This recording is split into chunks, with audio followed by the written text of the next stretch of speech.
Recevant le président de la Chambre des représentants de Malaisie, le secrétaire général Tolem appelle à renforcer la collaboration des deux pays pour promouvoir la paix et la stabilité.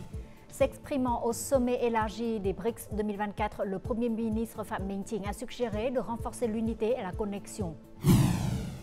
Épouse d'un chef d'orchestre vietnamien, la pianiste chinoise Claire Mo Sang Xoang est tombée amoureuse du Vietnam et de la musique vietnamienne.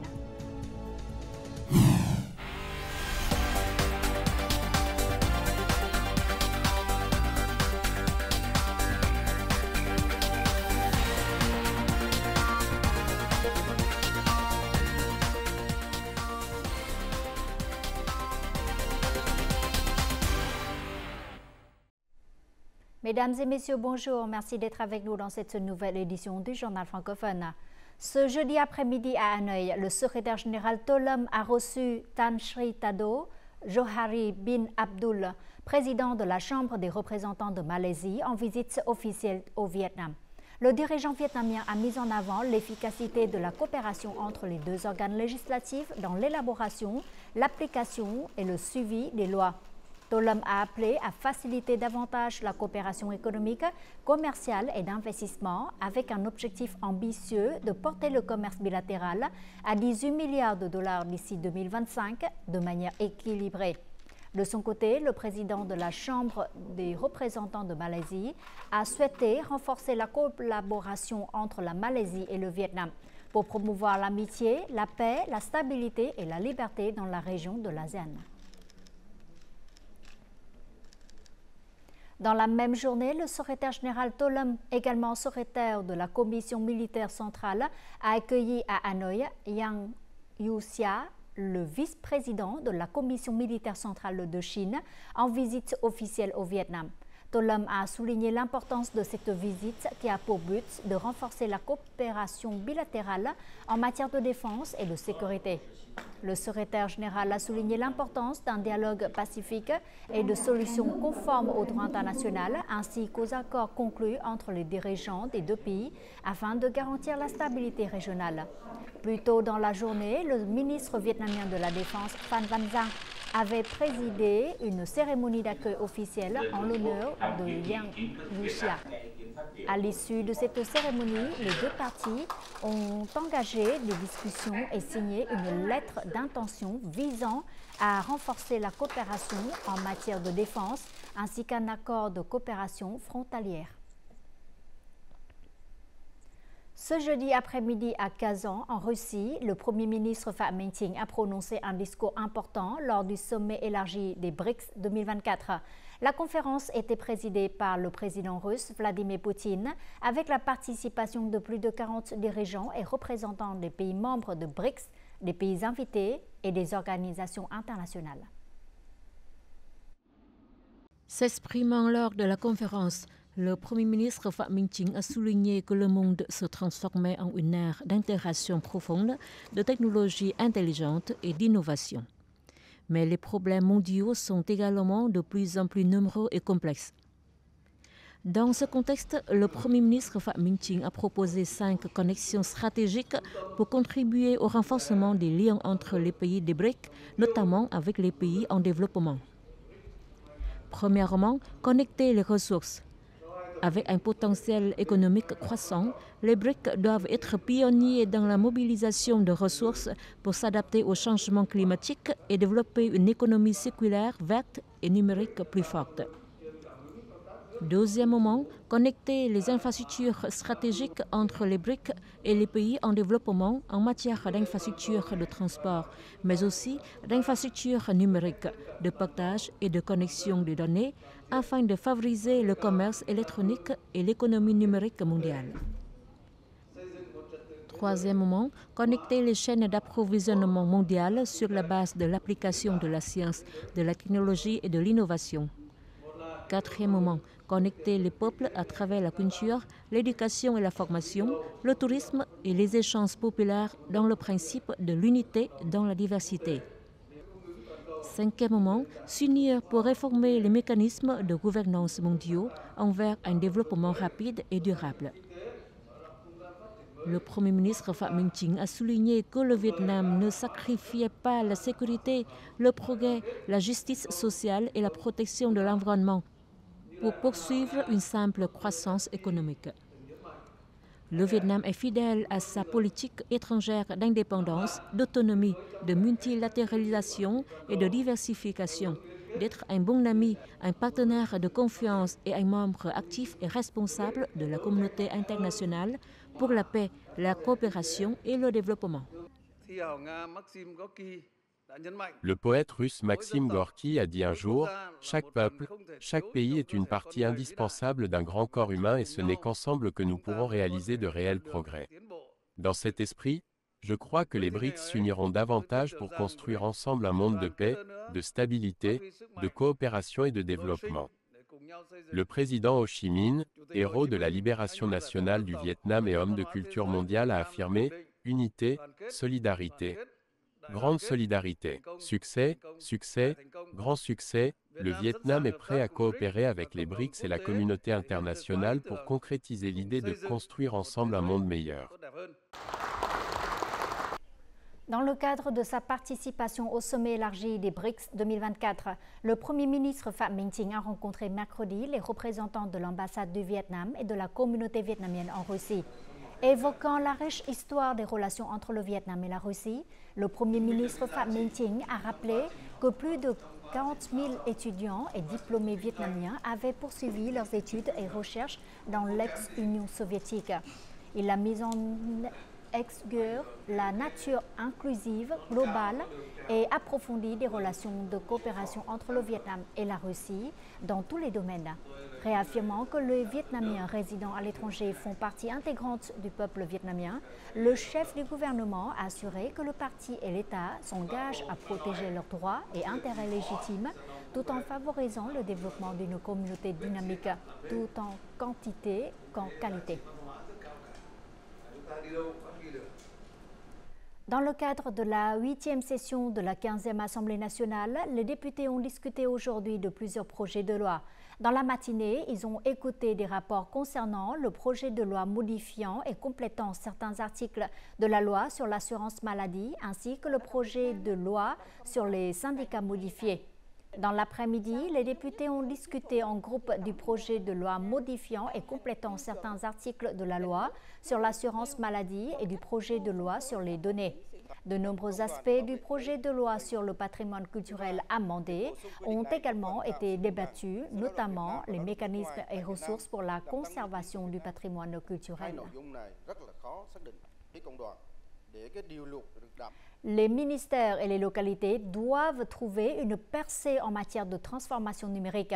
Il s'agit d'une exigence énoncée dans la directive numéro 34 du Premier ministre sur l'élaboration de projets de transformation numérique afin de promouvoir davantage le processus national de transformation numérique. Nous en saurons plus.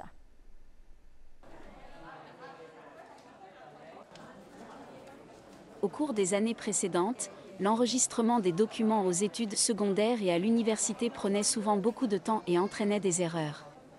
Depuis 2022, avec le projet numéro 6, le processus d'inscription aux examens de fin d'études secondaires et d'admission à l'université a été authentifié par le ministère de l'Éducation et de la Formation avec le système de base de données nationale.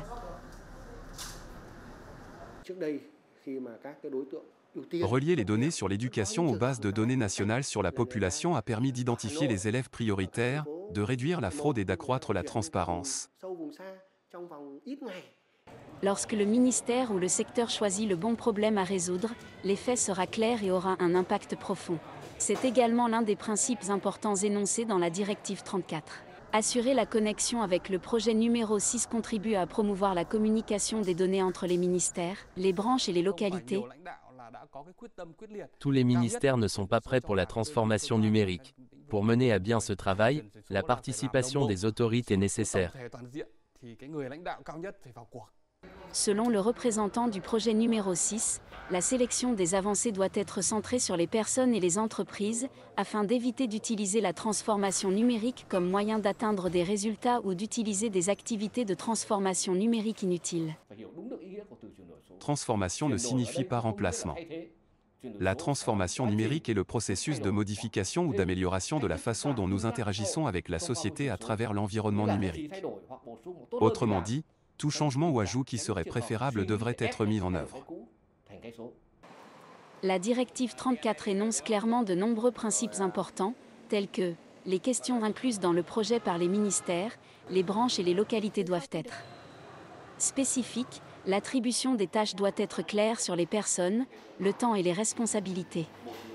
Le Vietnam a besoin de solutions pour garantir la sécurité des cyberinformations afin de limiter le risque de divulgation et de perte de secrets d'État, d'informations internes et de données personnelles des utilisateurs dans le cyberespace. Située au nord du pays, la province de Bắc Ninh compte plus de 170 produits de qualité certifiés dans le cadre du programme « À chaque commune son produit » au COP.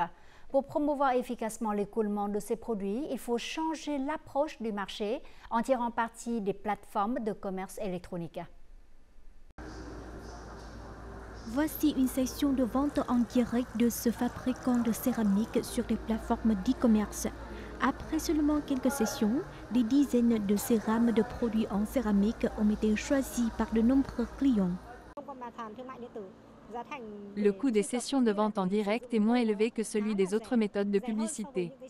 De plus, cela nous aide également à toucher plus de clients.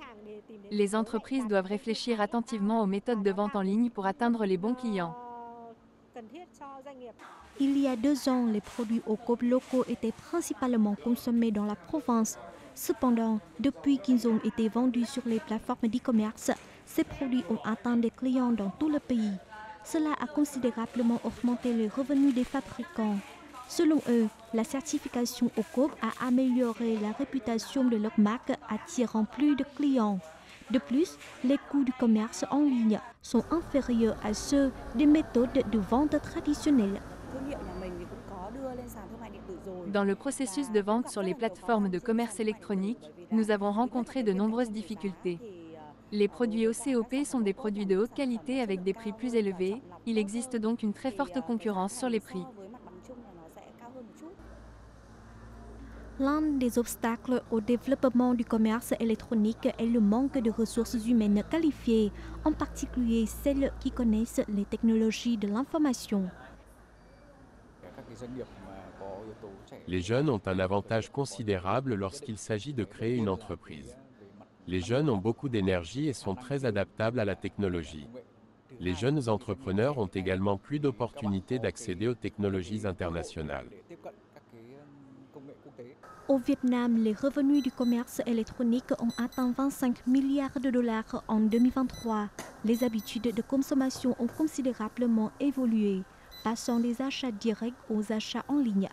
En 2024, la province de Bắc Ninh se classait au 7e rang national dans l'indice du commerce électronique. Selon les experts, le domaine du commerce électronique recèle encore un grand potentiel, apportant à la fois des opportunités et des défis aux entrepreneurs à l'ère numérique. Notre journal continue avec les taux de change et l'indice de la bourse du Vietnam.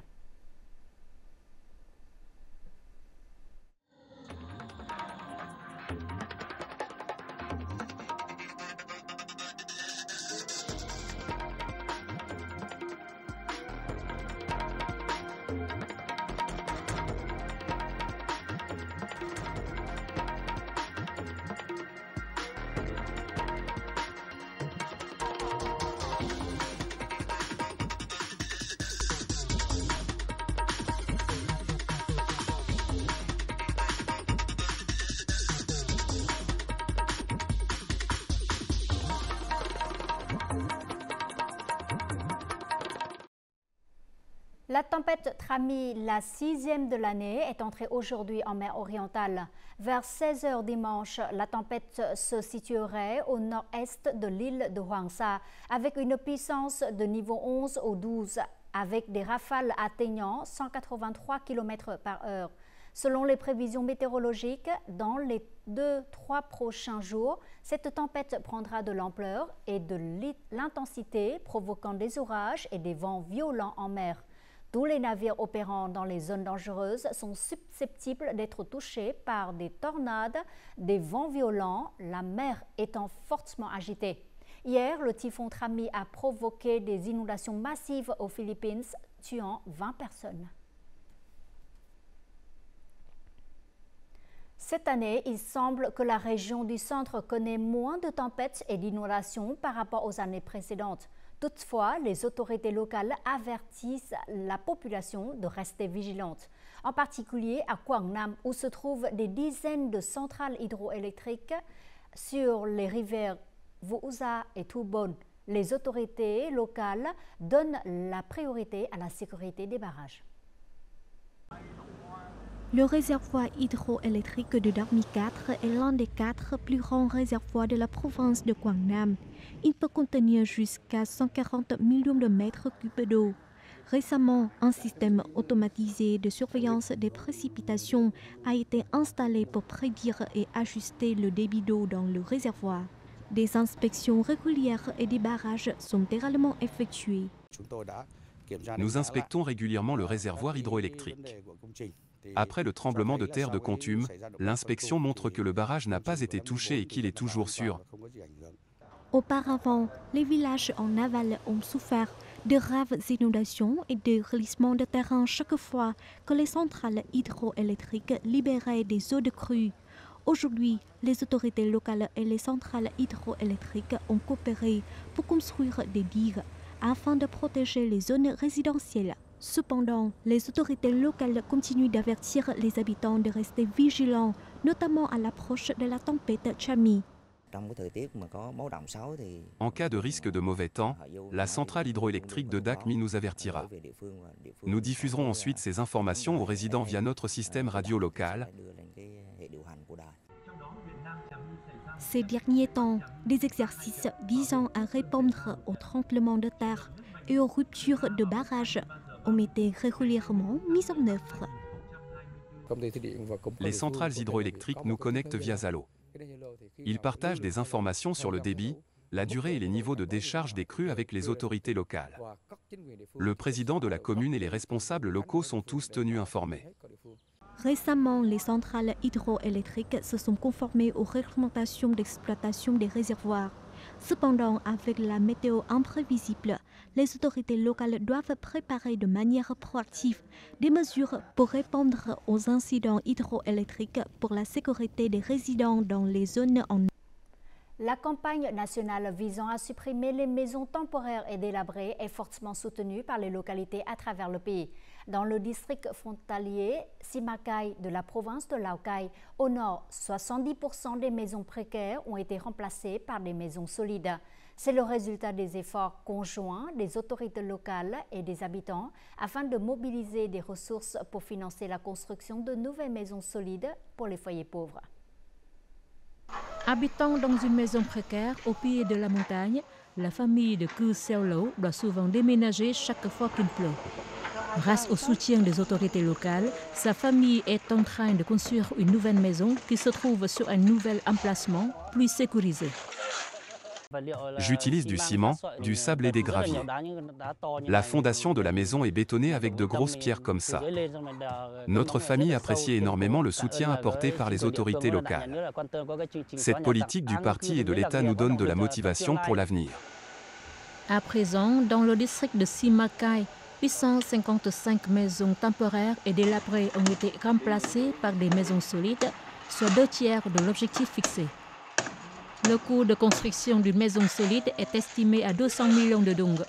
Le budget local finance à hauteur de 44 millions de dong. Le reste doit être mobilisé de différentes sources. Nous avons proposé au Front de la Patrie du Vietnam d'allouer 6 millions de dong supplémentaires. Chaque famille reçoit donc 50 millions de dong pour financer une partie du coût de construction.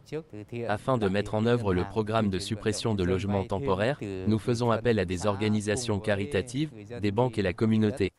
L'objectif est qu'il ne reste plus de maisons temporaires et délabrées dans le district d'ici la fin de l'année. Avec le soutien de l'État, les habitants des zones montagneuses et frontalières sont motivés à échapper durablement à la pauvreté.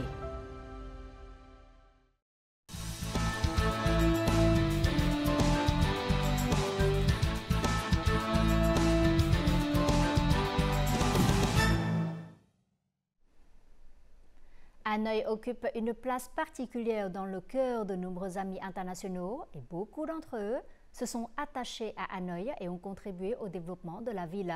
La musique est le fil qui relie l'artiste chinois Claire Mo-Shang-Chuan à son mari, le chef d'orchestre Dong Quang-Vinh, puis à sa ville natale, Hanoï. C'est ici qu'ils ont réalisé ensemble leur rêve de donner une nouvelle vie aux instruments de musique traditionnels. Des instruments de musique traditionnelle du Vietnam, un orchestre qui interprète des mélodies de chansons folkloriques vietnamiennes ou des pièces classiques étrangères sur la scène nationale ou internationale. Ces images peuvent enflammer la fierté dans le cœur de tous les Vietnamiens lorsque l'instrument de musique traditionnelle est honoré non seulement de manière traditionnelle, mais aussi de manière créative. L'orchestre La Nouvelle Vitalité est l'enfant spirituel du chef d'orchestre Dong Quang-Vinh et de sa femme Claire Mo-Shang-Chuan. Ils se sont rencontrés au Conservatoire de musique de Shanghai où tous deux étaient étudiants. Après leur mariage, le couple a décidé de retourner à Hanoï, la ville natale de Dong Quang-Vinh. En 2014, ils ont créé l'orchestre d'instruments traditionnels La Nouvelle Vitalité, qui n'a jamais cessé de se développer jusqu'aujourd'hui. Ensuite, le couple a cofondé une chorale internationale, Les Voix de Hanoï, dont les membres sont pour la plupart des étrangers vivant et travaillant au Vietnam, partageant le même désir de diffuser l'inspiration de vie à travers la musique. Depuis 18 ans, Claire et son compagnon ont donné d'innombrables performances impressionnantes, valorisant les instruments de musique traditionnelle du Vietnam.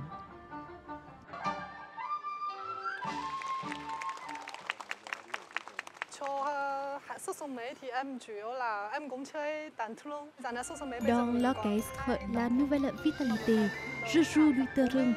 L'orchestre réunit 40 artistes de musique traditionnelle. Moi et 7 autres personnes faisons partie du groupe d'instruments de bambou. Dans la chorale Hanoï Voices, je joue du piano avec les interprétations.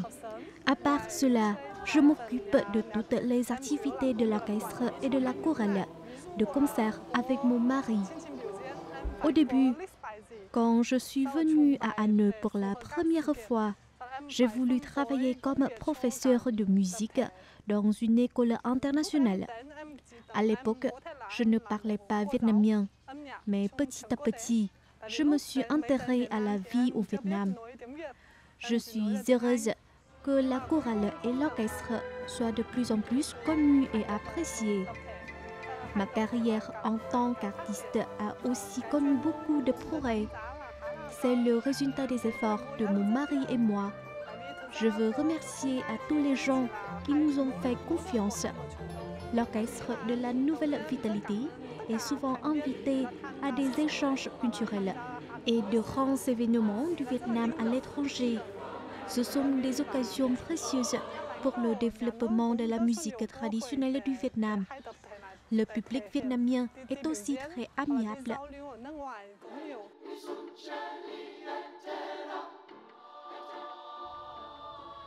En 2016, Vinh et Claire ont fondé la chorale Les Voix de Hanoï avec un message.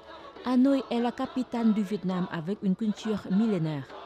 Hanoï est également la convergence des cultures orientales et occidentales où vivent et travaillent de nombreux amis internationaux.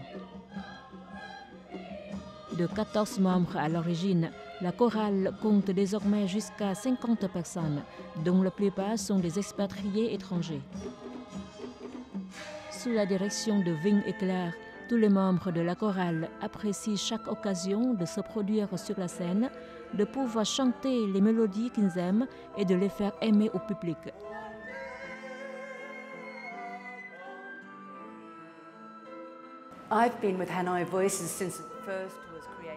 Je participe à la chorale depuis sa création. Cela fait maintenant 11 ans. Vinh et Claire sont vraiment professionnels, talentueux et dévoués. Nous sommes vraiment fiers d'être membre de la chorale Hanoi Voices.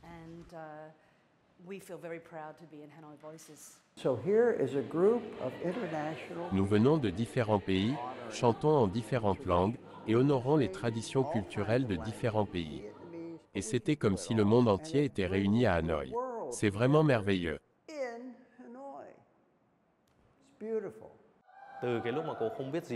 D'une personne qui ne savait rien du Vietnam, elle est tombée amoureuse du Vietnam. Elle est heureuse de travailler avec des Vietnamiens et de découvrir la beauté des instruments de musique traditionnels du Vietnam. Je pense que la musique est le lien étroit qui nous réunit, pour toujours.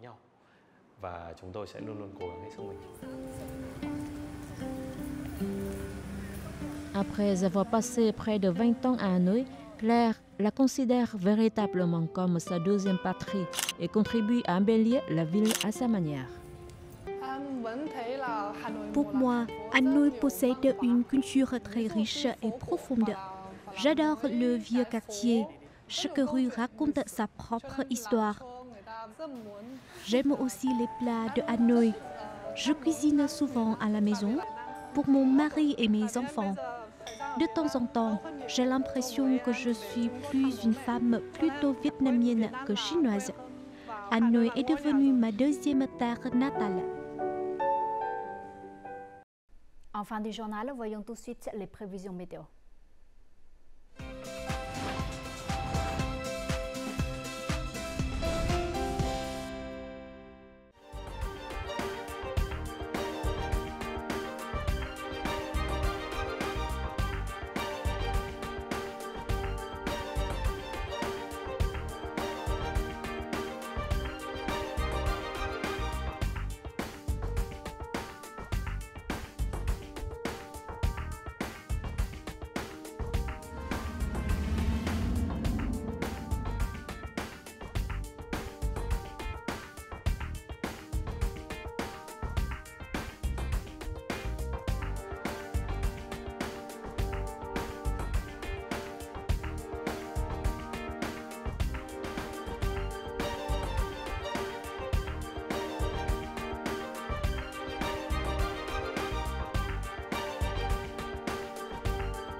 Les informations sur la météo a clôturé notre journal. Merci pour votre fidélité. Au revoir et à très bientôt.